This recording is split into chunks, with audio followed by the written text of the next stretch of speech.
This episode is brought to you by VPP Simplified. Now you can get element by element guidance and progress tracking for your VPP journey.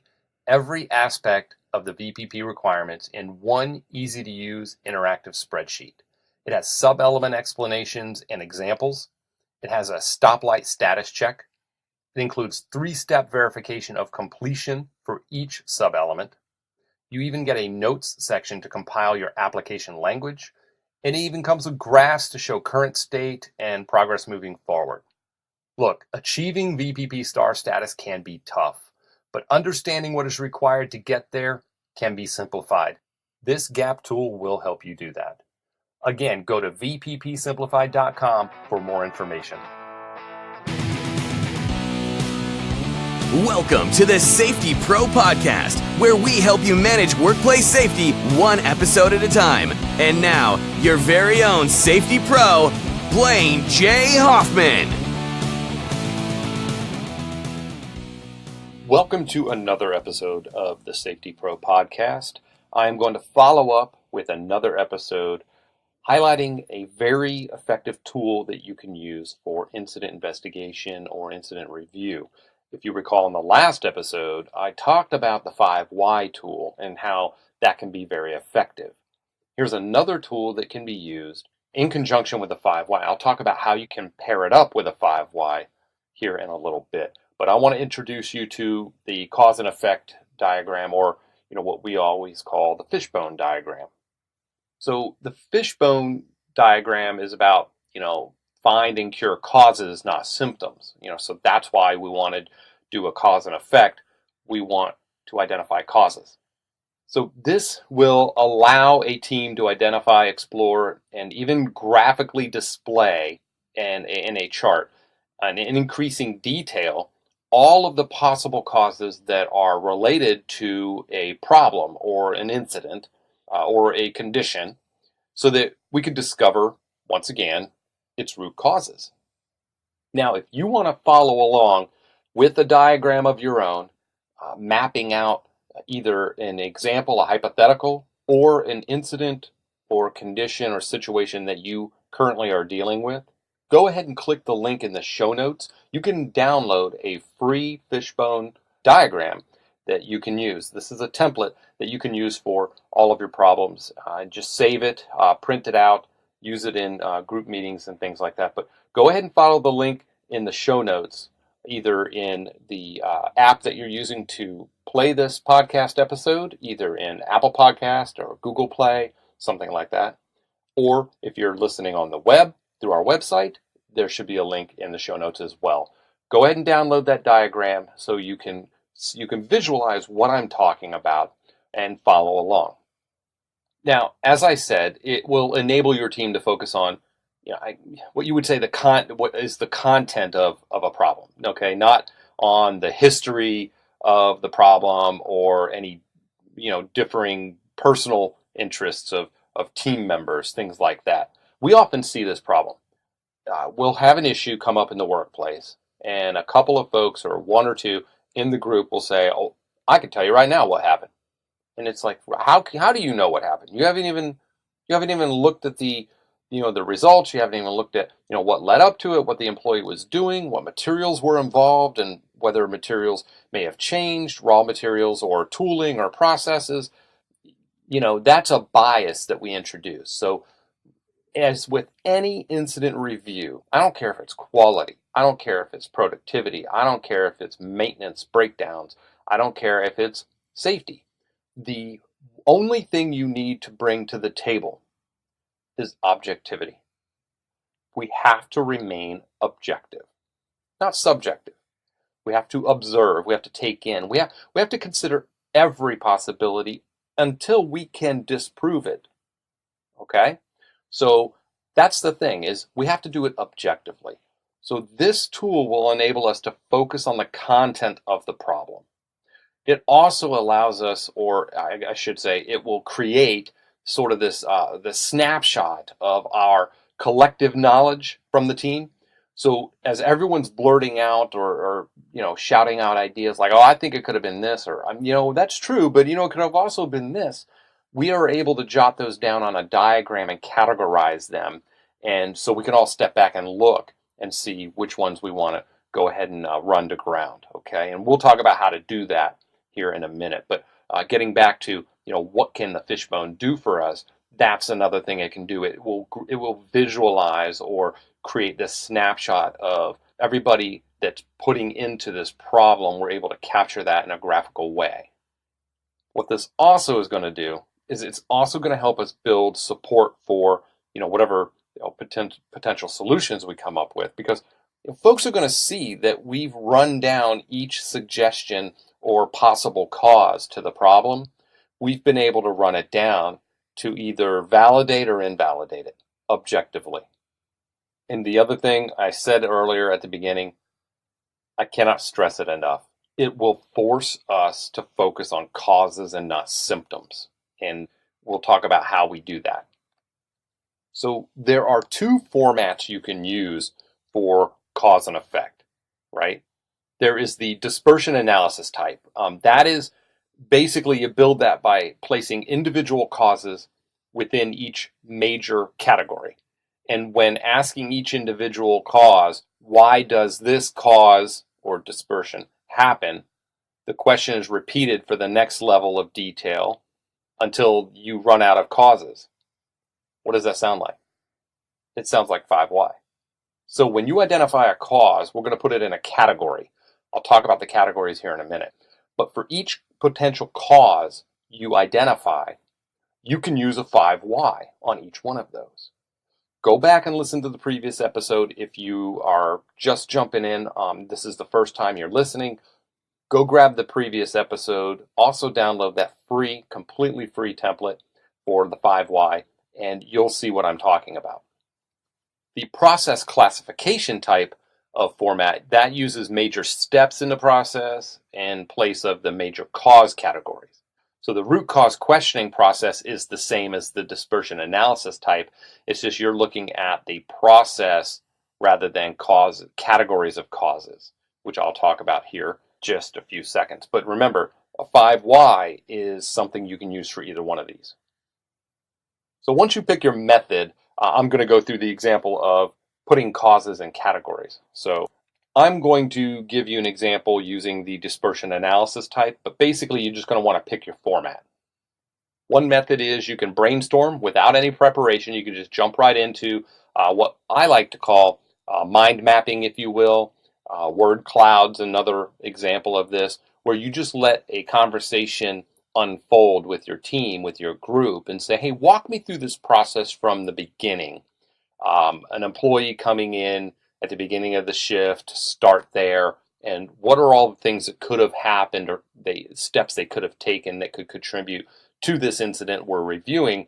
And as we all talk extemporaneously, we have to have a facilitator to use active listening to be able to pull out some of these potential causes and put them on the board under a very specific category. So a brainstorming or mind mapping or storytelling approach is one way to do this. The other way to do this is you could use check sheets that are based on data that you collected prior to the meeting with you and maybe one or two other folks doing sort of your own assessment. You can use check sheets to pass out, and where you've done some of this work ahead of time with some categories, and you let the team kind of do the 5 why on each and validate whether or not that could have or did not contribute to the issue. So when you construct your diagram, you want to create a problem statement in a box, and it's going to go on the right-hand side of the whiteboard or the sheet of paper, preferably in landscape orientation. So imagine the head of a fish to the right, and that box is where your problem statement's going to go. And then you draw a line, horizontal line from the box toward the left side of the writing surface, from the middle of the box to the left. So you divide the writing surface, the whiteboard, flip chart, or paper, into top half and a bottom half, into 2 halves, right? So what you're going to want to do is create branches going at a 45-degree angle off of that horizontal line up and to the left. So sort of creating these backbones, if you will, these vertebrae that's sticking off of the main spine coming off the head of the fish. That's why we call it a fishbone. Kind of resembles a fishbone. Again, podcasting, probably not the best medium to use to describe this sort of thing. That's why I offered a free template for you to download, so make sure you grab that and follow along. But essentially, you have your box to the right with your problem statement, a line from the middle of the box going to the left, and then you basically have your fish bones coming off the top and the bottom of that line. And we're going to have certain categories that we're going to create for each of these lines. Make sure you have plenty of space. If you have a small sheet of paper, that may not work. A legal sheet may work better. I suggest using a giant whiteboard where you can really scribble some stuff down and get it all cleaned up, and then transfer that data when you're done. Transfer that data to a spreadsheet to this template. Make sure everyone agrees on the problem statement. Okay, include as much info as possible on the what, the where, the when, how much of the problem. Okay, you have to have that in there. Use data to specify the problem. Don't remember. If you listen to the past episode, I talked about bias. I talked about a bad problem statement. Why did Bob break the machine? That you're going to start with the wrong question from the get-go. Go back and listen to that episode on the 5 Why tool, and you'll see what I'm talking about. So now we're going to draw our major cause categories or steps in the process, production process or whatever task they were performing. But we're going to use cause categories in my example for this podcast episode. You're going to connect those to the backbone of that fishbone chart, remember? So the backbone is that horizontal line coming off of the head of the fish. So in a production process, the traditional categories are machines, which include equipment, tools as well, methods, how the work is done. You're going to use materials. Those are components or raw materials, could be either one. You're going to use people, which is the human element. And so those can be major categories. In a service process, the traditional methods are policies. These are higher level decisive rules. These are rules and policies that somebody would use to make a decision. You're going to have procedures, which are simply steps in a task. You're going to have the plant. That's the equipment and the workspace, the facilities. You're going to have people. So in both types of processes, environment, that's buildings, logistics, and space, and measurement, calibration, and data collection are also added, oftentimes added, I should say. So there's no perfect set or number of categories. You have to make them fit the problem or make them fit your company or processes or environment that you're in. So we typically see materials, methods, people, measurements, environment, machines. We'll see those types of like a 6M approach, people being mankind. You also see environment renamed as Mother Nature. And that's why we say 6M. So it would be material, method, Mother Nature, measurement, mankind, machines. But you can just call mankind people, and you can call Mother Nature environment, if you will. So what you do is, as you identify a potential cause to the incident, you would put it in one of these 6 categories. You would say, well, I believe that this could have contributed. You're going to want to look at the fishbone and say, okay, is that method? Is that machine? Does that relate to the material? What is that? So when brainstorming, possible causes can be placed into, a major cause category as you generate the idea, or you could just throw them on a board like a separate flip chart and then organize them later. You may find that a potential cause may fit into 2 categories or more. Either way works well, but brainstorming the whole list first, it maintains this creative flow of ideas without being constrained by a major cause category. So what I've seen in the past, and it doesn't work too well, is somebody goes up to the fishbone and points to the first category and says, method. What are all the methods that could have caused this? And it forces you to think just for methods. But the whole time you're thinking about methods, you're like talking or visualizing, either mentally or out loud, walking through the whole process, skipping over other contributing factors, just go ahead and use brainstorm. Just go ahead and let the free flow of information happen so you can capture them as they occur. Again, some causes are going to fit in more than one category, but ideally each cause should only be in one category. But some of the people causes may legitimately belong in two places. So if that's the case, place them in both categories and see how they work out in the end. That's all. There's no, just get it up on the board and then you can shuffle it around.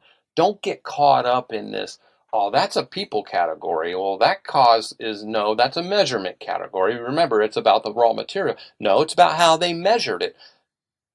I think it's clear at that point you identified a potential cause.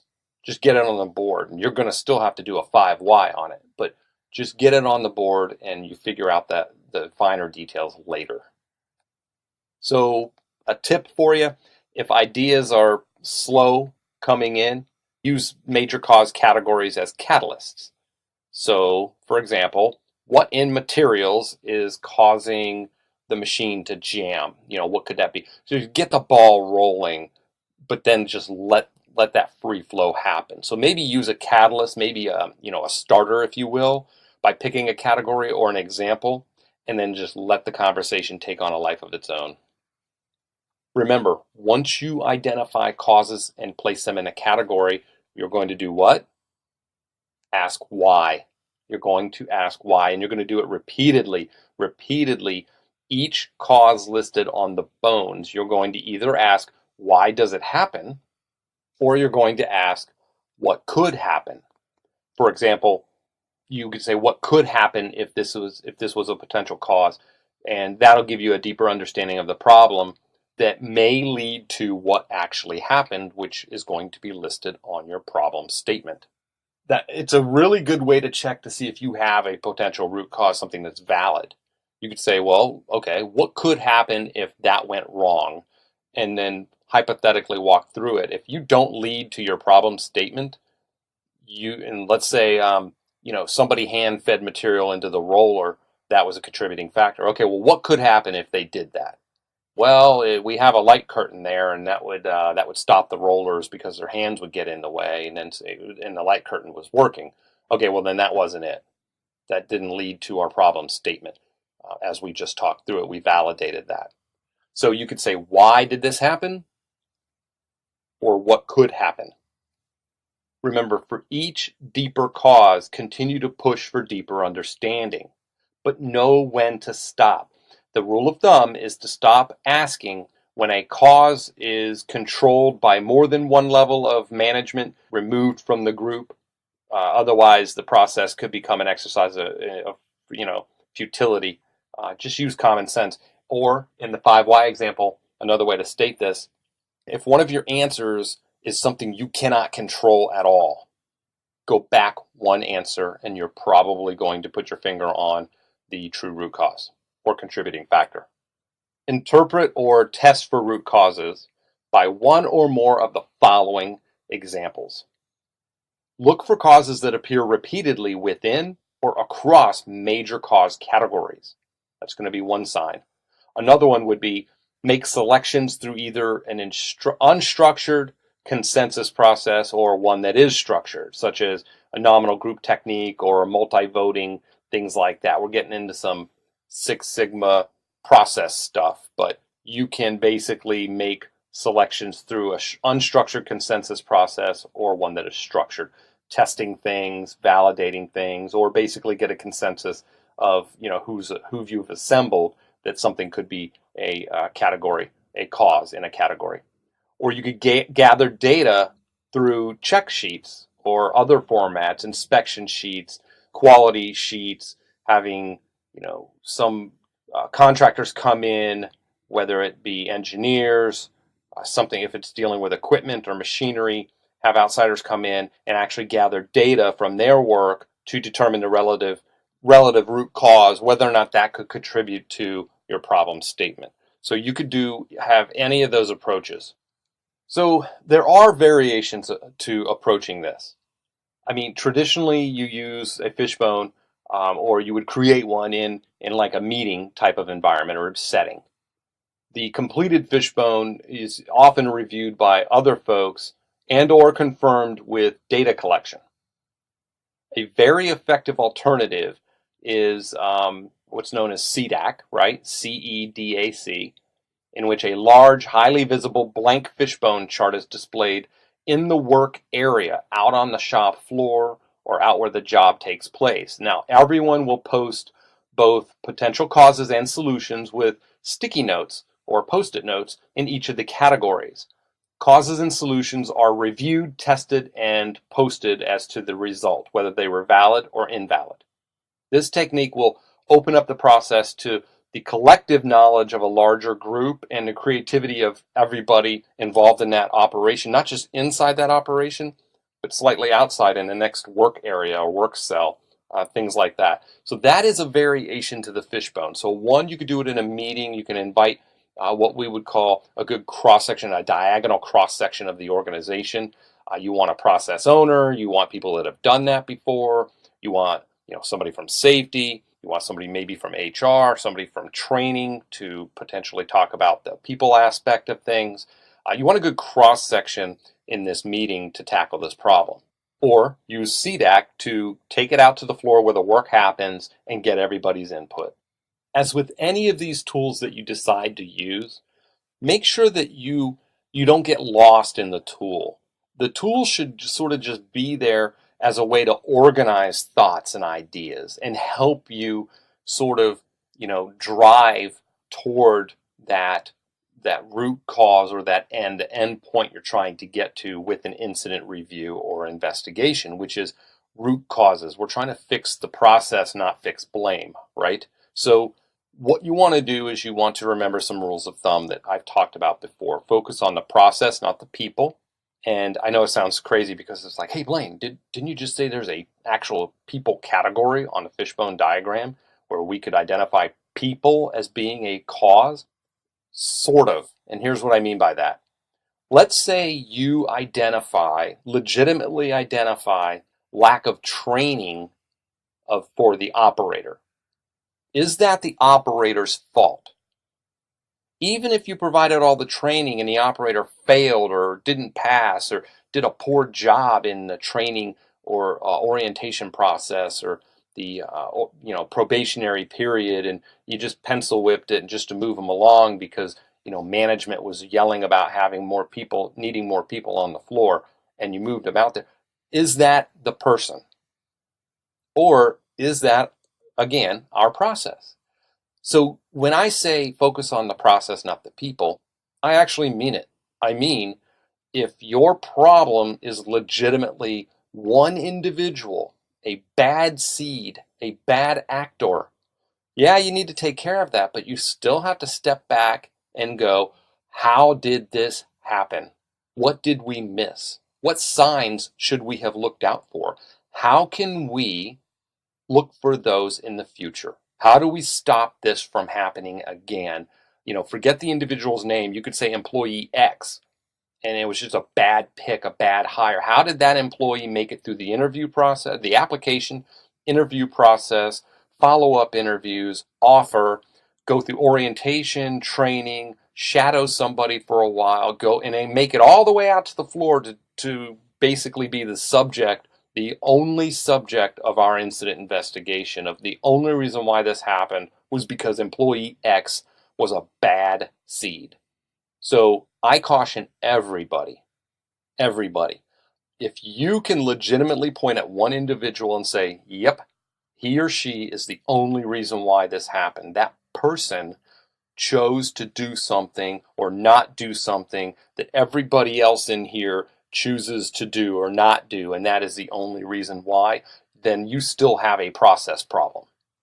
So that's what I mean by focus on the process, not the people. The minute you can excuse something from for happening, that you just shrug and say, oh, that's why it happened, then that's a slippery slope. You can do that for most things. You really have to dig deep. You have to really focus on fixing these processes. And these tools can help. They're just an aid. They don't replace the effort and energy that goes into this and the discipline that it takes to remain objective and to see everything through to its logical conclusion, these tools will help organize these thoughts and ideas and help streamline a path and visualize a path to that end. So these tools are very, very important, but they do not replace the right people being involved and making sure that those people involved are spun up on what we are and are not here to do. So always have a kickoff meeting, always have a brief coaching session for those who have not been exposed to this type of process before you start an event. Whether it's a Kaizen event, a rapid improvement event, or an incident investigation, doesn't matter, right? Always have a quick coaching session up front and use a couple of examples and have a really, really strong moderator who doesn't control the conversation, but can steer it and nudge it when needed, or who uses active listening and lets the conversation take place, only picking out things that are need to go on this diagram in a category, but still allows this conversation to take place. Because you're going to have people that have very strong emotions, very strong opinions, and that's okay. That's okay.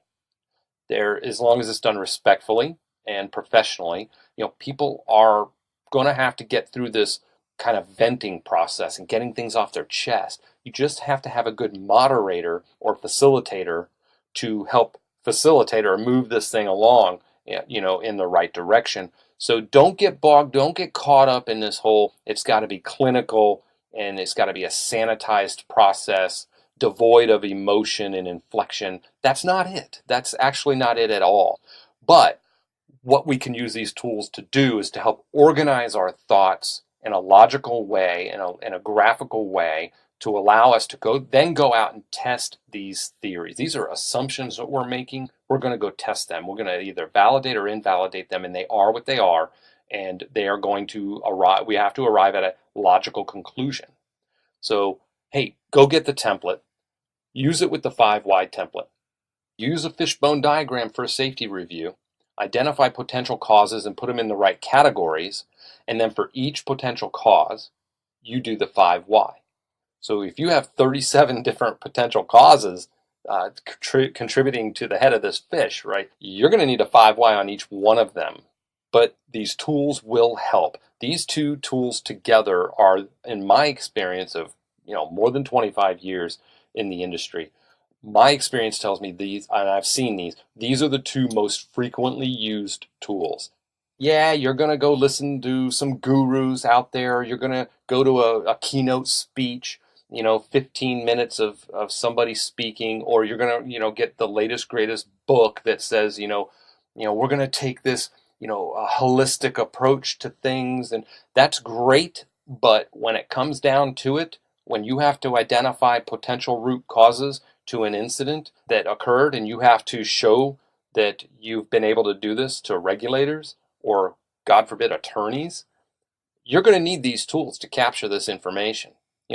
Take whatever mindset approach you want. You're going to still need these tools to gather all this information, organize it in a logical way, and be able to reach a logical conclusion. So hit that link in the show notes. Download the Fishbone Diagram. Don't be afraid to share this episode with those that you think might be, in need of this type of information or could use some of these tools. Don't forget to go back and check out the 5 why episode as well. Free template there. Use these two together, and I will continue to try to expose the listeners to different tools that we use in the industry to help us become better companies, better employers, better employees, and continue to strive to keep our employees safe while they do the hard work that we need them to do. Drop me a note. Email link is also in the show notes. I get a lot of feedback from folks. Every week I get emails.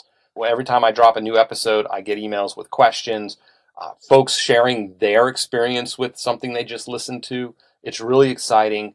Podcasting is a very strange medium. As I'm kind of staring at my soundproof, recording studio I've built for myself here in my office, and I'm looking at some notes and there's nobody here to talk to. It's like you're talking out into the ether. But when I get the emails and I get the reviews, the ranking and reviews on, Apple Podcasts, it validates that, we're onto something here. I think a lot of us are just seeking some of this information. What are the tools and tips and tricks we can use in the industry to keep our employees safe?